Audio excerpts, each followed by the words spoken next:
are things that God has used to give us to equip and to stay engaged with each other. Stir up the gifts. Use your gifts to help other people. Use your gifts to, if you're in the church or if you're at work, there are some skills that you can use that will benefit someone else. God has given them, he says, it's for what? The upbuilding of the kingdom, and that each part is joined together. And so we are to join together as a body and use all our gifts. Rejuvenate, take breaks. Now, in this world today, people seem to take a liking and really look at it as a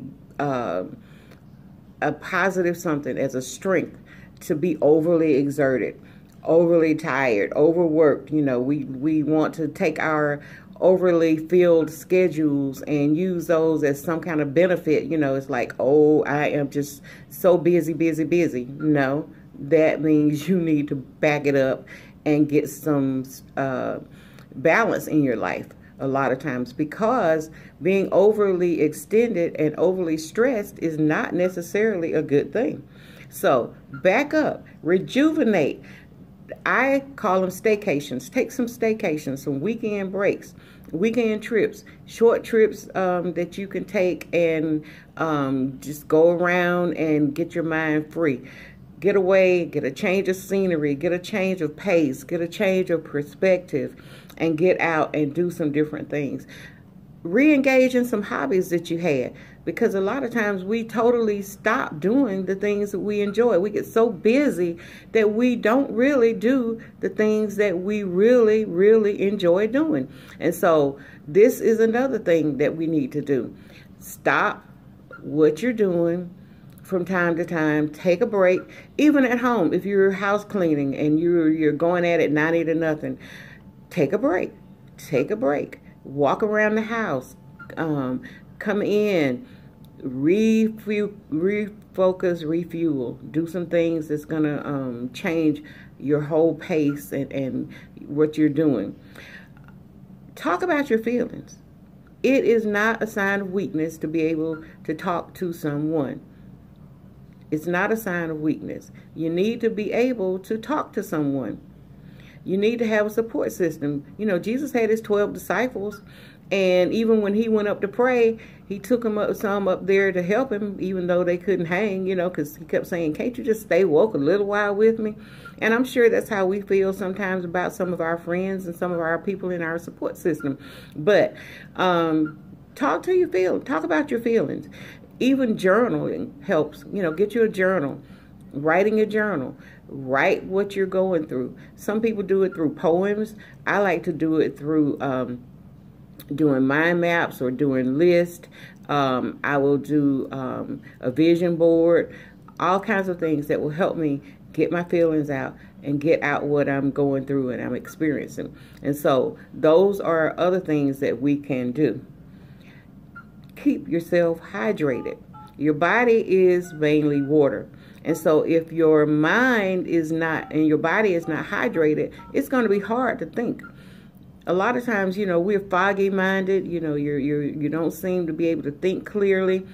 And a lot of times it's because we need some water. So stay hydrated throughout the day, all day. Drink water. We talked a little bit on one of the other shows. If you don't like water, then make it palatable by, you know, you may want to put some lemon in it. You may want to put some fruit in it. You might want to infuse it with different things. But the important thing is to drink. Drink in moderation. As I said before, sometimes people feel like alcohol or, you know, taking a toke or whatever they're going to do is going to help them. Do all these things in moderation, because these things will not help your psyche in the end. Ask for help. I mentioned just then. If you don't feel like you can do it on your own, then ask for help. It's not a sign of weakness. A lot of support groups exist. A lot of people go on to support groups for help, like AA, grief support groups, Weight Watchers. They use crisis lines and other things that will help them to be able to manage their feelings. Recognize your worth. You are valuable. God created you with a purpose and a plan. His purpose is to not harm you, but to give you hope and a future.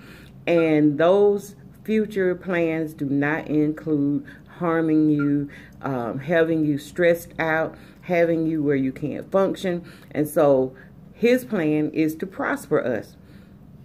Take care of your mind, so that those things can take place.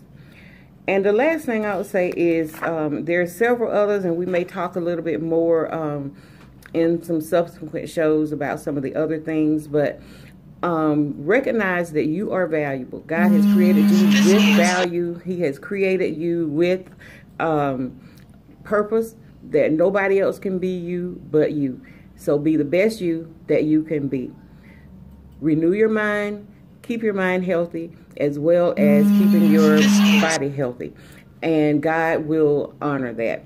So, y'all, that was the discussion for today, beginning just to talk and look at our mind. So, keep your mind healthy, as well as your body. Move, get up today, move, do something physical so that your body can know that you love it. So, until next week, we will continue the discussion on being healthy, wealthy, and wise. I will continue in the series. I will continue to pray for you. Continue to give me all that feedback that you're giving and let me know how I'm helping you. Go to allthingscanady.com, which is my website, or allthingscanady@gmail.com. Read my articles in the Georgia Informer. The one this month talks about diabetes. So until next time, y'all be blessed.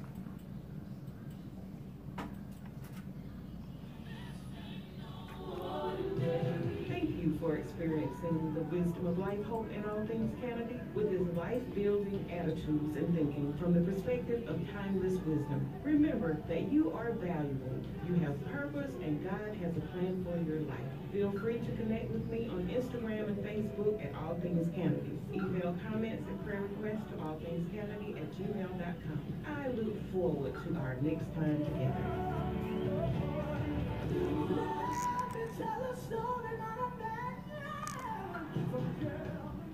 The Life Live is